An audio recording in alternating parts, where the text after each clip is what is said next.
दोस्तों नमस्कार। दोस्तों आज की वीडियो में आप सबको समझाने वाले हैं थर्मोस्टेट के बारे में कि थर्मोस्टेट क्या होता है, इसका कैसे वर्क करता है और इसका यूज़ क्या है हमारी इंडस्ट्री में।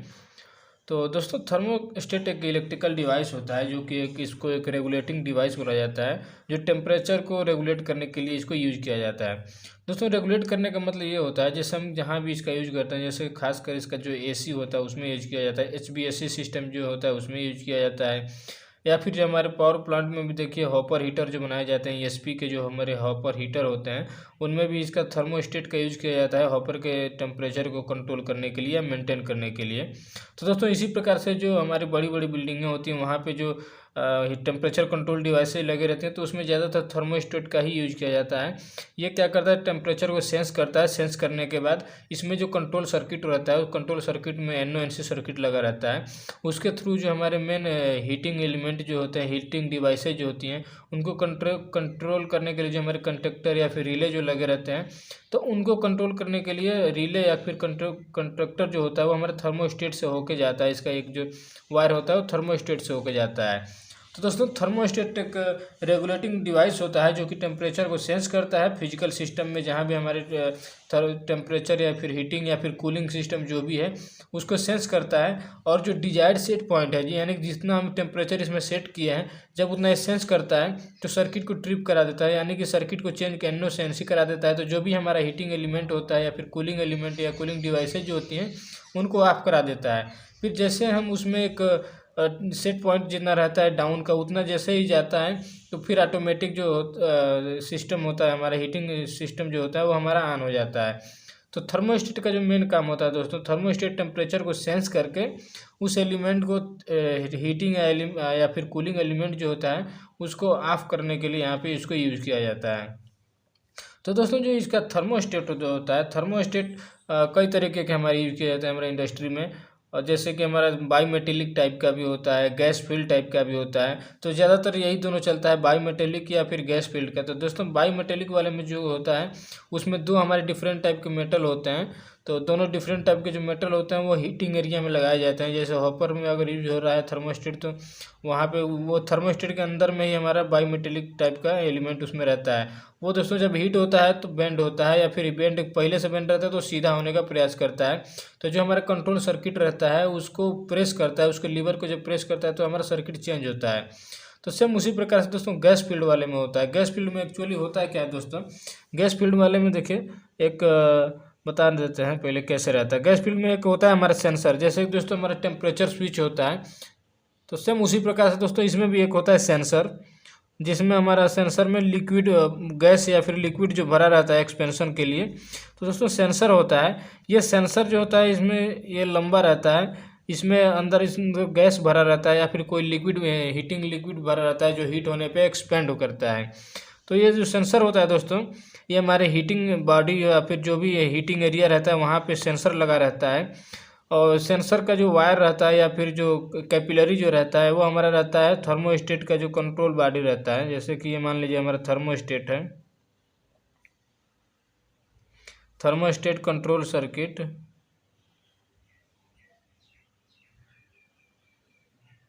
तो दोस्तों ये थर्मोस्टेट का जो कंट्रोल सर्किट रहता है ये हमारे यहाँ रहता है। अब दोस्तों इसमें जो क्या रहता है, इसमें हमारा NONC कंटेक्ट रहता है ओनली, और सेट पॉइंट करने के लिए दिया गया रहता है। एक नोब होता है जिससे हम सेलेक्ट करके इसमें सेट पॉइंट सेट करते हैं, 120 डिग्री या फिर 90 डिग्री, जितना हमें सेट करना रहता है उतना इसमें हम सेट करते हैं। और उसके बाद दोस्तों ये इस कंट्रोल करता है। इसके अंदर बस एक नॉर्मल सर्किट रहता है, जैसे कि ये हमारा यहाँ से सप्लाई आ रहा है, अगर 220 वोल्ट है तो एक वायर आ रहा होता है और यहाँ पे NONC कंटेक्ट बना रहता है और एक आउटपुट यहाँ से निकल जाता है। एक वायर यहाँ से आता है और वही इधर से आउटपुट में चला जाता है।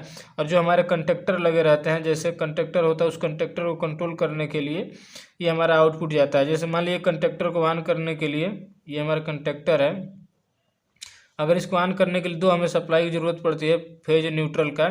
तो दोस्तों न्यूट्रल यहाँ से पहले से दे दिया गया रहता है। ये जो फेज जाता है ये फेज हमारा यहाँ से थर्मोस्टेट के अंदर का जो सर्किट रहता है, माइक्रो स्विच वगैरह होता है, उससे होते हुए हमारा जाता है।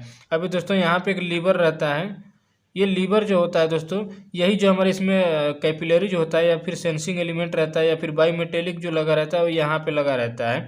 ये जब हीट होता है तो एक्सपेंड होता है, एक्सपेंड होकर इसको फोर्स करता है लीवर को, तो लीवर जो इंटरनल सर्किट होता है इसको चेंज करता है। तो दोस्तों जब ये चेंज करेगा तो जब ये सर्किट एनसी रहेगा तो ये 220 वोल्ट सप्लाई हमारे यहाँ पे जाता रहेगा।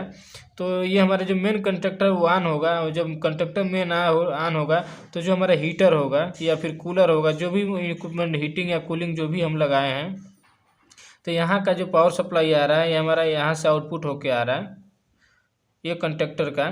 तो दोस्तों इसमें दो सप्लाई हो गया हमारा, एक हो गया पावर सप्लाई, एक हो गया हमारा कंट्रोल सप्लाई।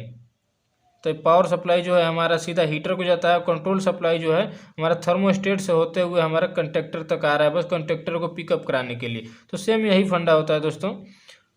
यहाँ न्यूट्रल यहाँ मिल गया, अब इसी में से न्यूट्रल करके इसको हम कॉमन कर लेंगे इस प्रकार से। और ये जो हमारा फेज आ रहा है ये फेज एक आता है यहाँ, और दूसरा इसी में से कॉमन करके हम फेज इसको दे सकते हैं। अगर हमारा सिंगल फेज का अगर हमारा हीटर है तो सिंगल कॉमन पावर सप्लाई हम ले लेंगे कहीं एमसीबी से, और उसी से हमारा इसका कनेक्शन कर दिया जाता है। तो सेम ये दोस्तों हमारा कहीं भी अगर यूज किया जाता है तो उनके इंटरनल जो फंक्शन होते हैं, कंट्रोल सर्किट जो होता है वो इसी प्रकार से रहता है। फिर हमारा जो मेन इलेक्ट्रिकल पैनल जो होते हैं जिनमें बहुत सारे एमसीबी, स्विच और बहुत सारे इक्विपमेंट लगे रहते हैं, तो लेकिन जो मेन फंक्शन जो होता है दोस्तों इसी प्रकार से होता है। अभी थर्मोस्टेट का जो आउटपुट निकल रहा है, ये जो हमारा 220 वोल्ट निकल रहा था ये इसके अंदर बना रहता है। यही 220 वोल्ट एक इनपुट जा रहा है, एक आउटपुट निकल के आता है। और ये जो हमारा थर्मोस्टेट जो काम करता है इसके अंदर एक ट्यूब लगा रहता है, वो ट्यूब या फिर स्प्रिंग जो होता है, स्प्रिंग में हम सेट करते हैं टेम्परेचर। वो टेम्परेचर जितना घुमाते हैं, जितना अधिक जब सेट करते हैं तो जो स्प्रिंग का टेंशन होता है टेंशन बढ़ते जाता है, यानी उस पर ज़्यादा ताकत लगाना पड़ता है। तो जब इसके अंदर का जो लिक्विड होता है जितना गर्म होता है उतना ज़्यादा एक्सपेंड होता है, यानी उसमें प्रेशर जनरेट होता है, तो प्रेशर की वजह से इस लीवर को प्रेस करता है। तो दोस्तों यहाँ का जो स्प्रिंग रहता है, जो सेट पॉइंट रहता है, वो जितना हम कम सेट करेंगे तो उसमें कम प्रेशर की ज़रूरत पड़ेगी, और जितना हम सेट पॉइंट बढ़ाते जाएंगे तो उस पर ज़्यादा प्रेशर की ज़रूरत पड़ेगा। तो सेम वही फंक्शन रहता है, जितना हम यहाँ पे गैस एक्सपेंड करेगा उतना इसको फोर्स लगेगा दबाने के लिए। तो जब ये दबेगा तो इसके अंदर का जो एनो सर्किट होगा चेंज होगा, तो उस हिसाब से हमारा मेन जो कंडक्टर होगा यहाँ पे वो ऑन ऑफ होगा, और उस यहाँ पे जो हीटर होगा वो हीटर हमारा फिर ऑन और ऑफ होगा टेम्परेचर के हिसाब से। तो दोस्तों ये हमारा थर्मोस्टेट का मेन यही काम रहता है, कहीं भी हमारा जो हीटिंग या फिर कूलिंग डिवाइसेज जो लगी रहती है उनको कंट्रोल करने के लिए, यानी कि ऑटोमेटिक कंट्रोल करने के लिए हमें इसको थर्मोस्टेट को यूज किया जाता है। तो दोस्तों ये थर्मोस्टेट जो होता है क्लोज लूप के कंट्रोल डिवाइस के जैसे ही ऑपरेट होता है, जैसे कि आपने पढ़ा होगा open loop, close loop control system. तो ये जो हमारा थर्मोस्टेट होता है वो क्लोज लूप कंट्रोल डिवाइसेस के जैसे काम करता है, क्योंकि ये पूरा एक क्लोज लूप होता है, ऑटोमेटिक काम करता है। जैसे कि टेम्परेचर डाउन होगा कंडक्टर अपने आप ऑन हो जाता है, फिर जैसे टेम्परेचर अगर ज़्यादा होता है तो कंडक्टर अपने आप ऑफ हो जाता है। यानी थर्मोस्टेट जो कंटिन्यूअस यहाँ पे सेंस कर रहा है वो हीटिंग एलिमेंट को, जैसे मान लीजिए यहाँ पे जो भी हीटिंग एरिया है जहाँ पे ये हीट कर रहा है, इसी को एक साइड से हीटर लगा रहता है, दूसरे साइड से यहाँ पे सेंसर इसको सेंस करते रहता है कंटिन्यूअस। और इसका टेम्परेचर हमें जैसे मान लीजिए कि हम 100 डिग्री इसका फिक्स रखना है, तो 100 डिग्री से जैसे ऊपर जाएगा सेंसर इसको सेंस करेगा, थर्मोस्टेट हमारे मेन सर्किट को ट्रिप करा देगा, हीटर हमारा बंद हो जाएगा।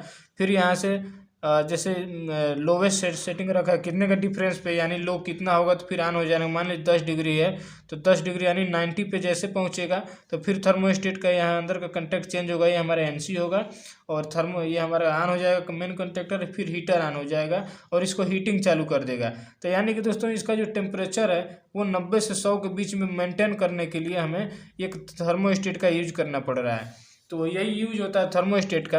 अभी चलिए आपको एक दिखाते हैं, हमारा एक सीमेंस का जो हमारा आता है थर्मोस्टेट, उसके बारे में बताते हैं कि कैसे उसका कनेक्शन करते हैं, उसमें क्या क्या लगा रहता है और उसका जो सेंसिंग एलिमेंट होता है वो कैसे वर्क करता है।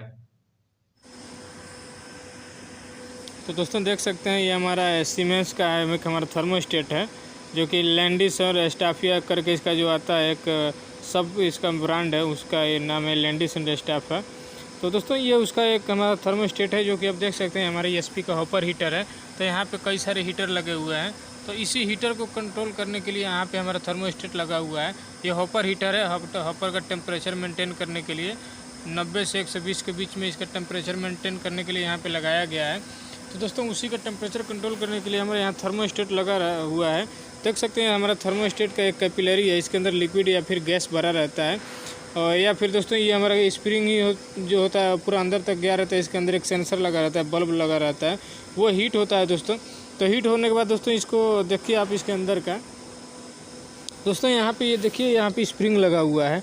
ये जो स्प्रिंग है इसके अंदर लिक्विड भरा हुआ है या फिर गैस जो भी भरा रहता है वो एक्सपेंड करता है दोस्तों। जब ये एक्सपेंड करता है तो इसके अंदर का जो माइक्रो स्विच होता है दोस्तों उसको प्रेस करता है तो हमारा सर्किट चेंज होता है।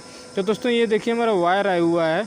ये हमारा जो भी वायर रहता है सप्लाई या फिर न्यूट्रल जो भी रहता है एक टर्मिनल पे आता है, दूसरे से रिटर्न जाता है। तो इसके बीच में NO-NC कॉन्टैक्ट बनता है।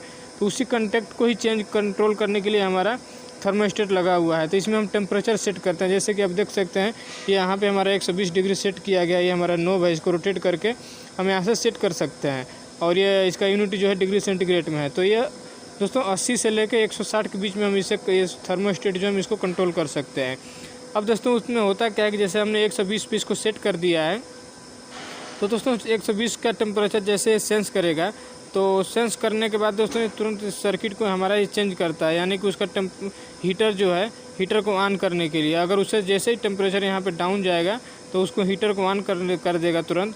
फिर एक टेम्परेचर अगर ज़्यादा चला जाएगा जितना सेट किया गया रहेगा उतना जब पहुँच जाता है तो फिर ये हमारा धीरे धीरे गर्म होता है या फिर ठंडा होता है। तो उसके हिसाब से हमारा कंटेक्ट जो होता है फिर हमारा चेंज हो जाता है। तो यानी ऑटोमेटिक कंट्रोल करने के लिए हीटर को ऑटोमेटिक कंट्रोल करने के लिए हमारा ये थर्मोस्टेट लगाया हुआ है। तो ये इसका रहता है सेंसिंग यूनिट। इसके अंदर हमारा माइक्रो स्विच है, ये कंट्रोल यूनिट है और यहाँ पे NO-NC कॉन्टैक्ट बने रहते हैं। यहाँ पे देखिए ये हमारा एक कॉमन रहता है, एक हमारा NO रहता है, एक हमारा NC रहता है। और ये हमारे केबल यहाँ से इंट्रेंस होते हैं जो कि हमारा कंट्रोल पैनल होता है। यहाँ पर पूरा ये टोटल हमारा कंट्रोल पैनल है। इसके अंदर सारे इक्विपमेंट लगे हुए होते हैं। तो चलिए आपको अंदर का इक्विपमेंट दिखाते हैं, समझाते हैं कि कैसे काम करता है। तो दोस्तों यही था हमारा थर्मोस्टेट जो सीमेंस का था।